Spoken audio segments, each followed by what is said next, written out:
শেহজাদ চৌধুরী যখন হারিয়ে যাওয়া ছেলেটিকে খোঁজার জন্য থানার মধ্যে যায়, তখন শেহজাদ এমন কিছু তথ্য জানতে পারবে যেটা গল্পের মোড়কেই ঘুরিয়ে দিবে। শেহজাদ চৌধুরী থানার ভিতরে গিয়ে পুলিশ অফিসারকে ছবিটি দেখিয়ে বলে, এই ছেলের ব্যাপারে আপনি কি কি জানেন বলেন। কিন্তু পুলিশ সম্পূর্ণ ঘটনায় অস্বীকার করে। সে বলে এ ব্যাপারে সে কিছুই জানে না। পরক্ষণে শেহজাদ চৌধুরীর ফোনে সে মেসেজ দেয় যে স্যার আপনি বাইরে যান, আমি বাইরে এসে আপনাকে এই বিষয়ে বিস্তারিত বলছি। শেহজাদ চৌধুরী তখন বাইরে চলে আসে। এরপরে সেই পুলিশ অফিসারও তার পিছনে গেলে শেহজাদ চৌধুরী তাকে জিজ্ঞাসা করে, এবার আপনি বলেন আপনি এই ছেলের ব্যাপারে কি কি জানেন। তখন পুলিশ অফিসারটা শেহজাদ চৌধুরীকে বলল, স্যার আপনি 6 মাসের মতো অসুস্থ ছিলেন। এই 6 মাসে এলাকায় খুব বড় বড় মাফিয়া তৈরি হয়ে গিয়েছে।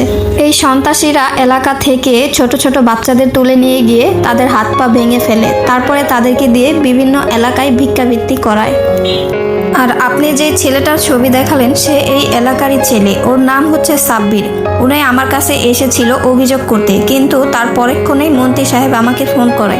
এরপরে মন্ত্রী সাহেব আমাকে জানায় এই ছেলেটার অভিযোগ আমি যেন কোনোভাবেই না নিই, আর আমি যদি এই ছেলেটার অভিযোগ নিই তাহলে সে আমার পুরো পরিবারকেই শেষ করে দিবে। আর তাই বাধ্য হয়েই আমি ছেলেটাকে চলে যেতে বলি। কিন্তু ছেলেটা থানা থেকে বের হবার পরেই একটা গাড়ি এসে ছেলেটাকে কিডন্যাপ করে থানার সামনে থেকেই নিয়ে যায়। কেননা এই ছেলেটা এলাকা থেকে এমন কিছু ডকুমেন্ট কালেক্ট করেছিল যেগুলো জানাজানি হলে মন্ত্রীর পদ বাতিল হয়ে যেত। কারণ এই সমস্ত ঘটনার পিছনে একমাত্র মন্ত্রী মশাইয়েরই হাত ছিল। এখন শেহজাদ চৌধুরী বলে এই ছেলেটাকে এখন আমি কোথায় পাবো। তখন সেই পুলিশ অফিসারটাই শেহজাদ চৌধুরীকে একটা ঠিকানা দেয় আর বলে যে এই ঠিকানায় গেলে আপনি হয়তোবা এই ছেলেটাকে খুঁজে পেতে পারেন।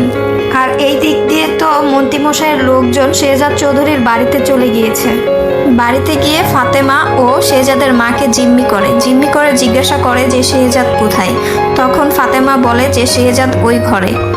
কিন্তু পাশের রুমে তো আর শেহজাদ চৌধুরী ছিল না, সেই রুমে ছিল শেহজাদ চৌধুরীরই পোষা বাঘ। আর মন্ত্রীর লোকেরা সেই রুমের দরজা খুলতেই বাঘটা বেরিয়ে আসে, আর বাঘটাকে দেখেই মন্ত্রীর লোকজন কিন্তু অনেক বেশি ভয় পেয়ে যায়।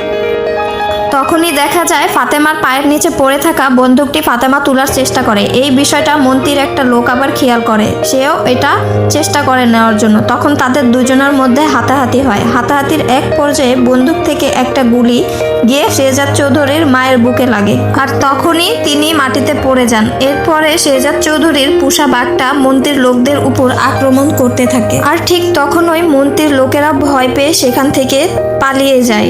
আর তারপরে ফাতেমা ক্লিনিকে ফোন দিয়ে অ্যাম্বুলেন্সে করে তার শাশুড়িকে হসপিটালে ভর্তি করে। তো বন্ধুরা, শেহজাদ চৌধুরীর মা কি তাহলে শেষ পর্যন্ত মারাই যাবে? আর যদি মারাই যায় তাহলে শেহজাদ চৌধুরী কি মন্ত্রীকে কখনো ক্ষমা করতে পারবে? আপনাদের কি মনে হয় তা অবশ্যই কমেন্ট বক্সে জানাবেন। এইদিকে শেহজাদ চৌধুরী আবার সেই পুলিশের দেওয়া তথ্য অনুযায়ী ওই লোকেশনে চলে গিয়েছে। লোকেশনে পৌঁছানোর পরপরই সেখানে অনেকগুলো লোককে দেখতে পারে। সেইখান থেকে একটা লোক শেহজাদ চৌধুরীকে বলে, স্যার আপনি এখানে? তখন শেহজাদ বলে, তোমাদের এখানে আমার একটা ছেলে আছে, ওই ছেলেটাকে আমাকে দিয়ে দাও।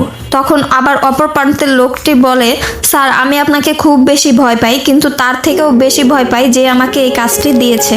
তো বন্ধুরা, কি হতে যাচ্ছে দুনিয়া টাকার গোলাম 25 নম্বর পর্বে দেখতে চোখ রাখুন আমার এই চ্যানেলে। সেই পর্যন্ত সবাই ভালো থাকুন, সুস্থ থাকুন। আল্লাহ হাফেজ।